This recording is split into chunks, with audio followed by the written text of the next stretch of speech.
ये कहानी एक आदमी से शुरू होती है जो शाम के समय अपने घर में टीवी देख रहा होता है। कुछ देर बाद रात हो जाती है और वो सोने से पहले ब्रश करता है और सुबह का अलार्म सेट करके चादर ओढ़कर सो जाता है। आमतौर पर उसे जल्दी नींद आ जाती थी, लेकिन आज घंटे बिस्तर में करवटें बदलने के बावजूद भी उसे नींद नहीं आती। इसीलिए वो उठकर बाथरूम में जाता है और ब्रेन सेल्सर लाकर उसे पानी में घोलता है। फिर वो अपना सिर खोलकर दिमाग निकाल लेता है और उसे उस घोल में डाल देता है ताकि वो दिन भर की टेंशन से मुक्त होकर गहरी नींद ले सके। लाइट बंद करते ही वो गहरी नींद में सो जाता है। हालांकि कुछ समय बाद उसकी खिड़की पर एक मेहमान आता है जो कि एक ज़ॉम्बी था। दरअसल इस ज़ॉम्बी का काम घर घर जाकर लोगों के दिमाग इकट्ठा करना होता है। अब वो इस आदमी का दिमाग लेकर अपने थैले में डाल देता है, लेकिन उसका थैला पहले से ही भरा होने की वजह से दिमाग उसमें फिट नहीं हो पा रहा था।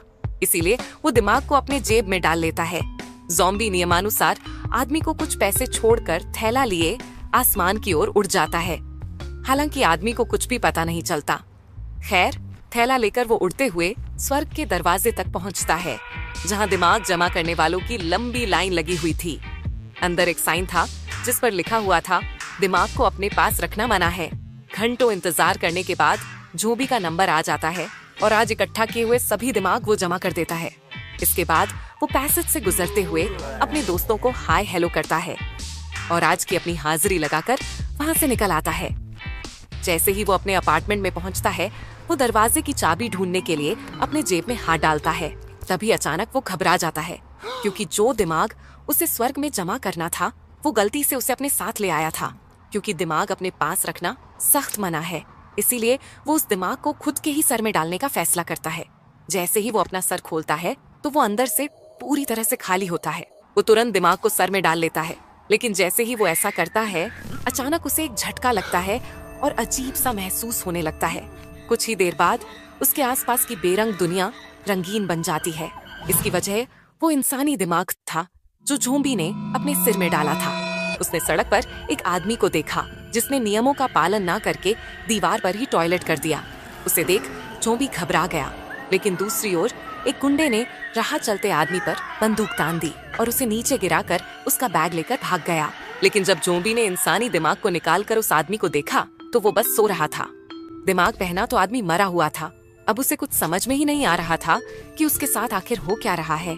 इंसान की इस भयानक सच्चाई को देखकर वो इतना घबरा जाता है कि उस दिमाग को वहीं फेंककर तुरंत अपने फ्लैट में घुस जाता है और खिड़कियां बंद करके चुपचाप एक कोने में जाकर बैठ जाता है।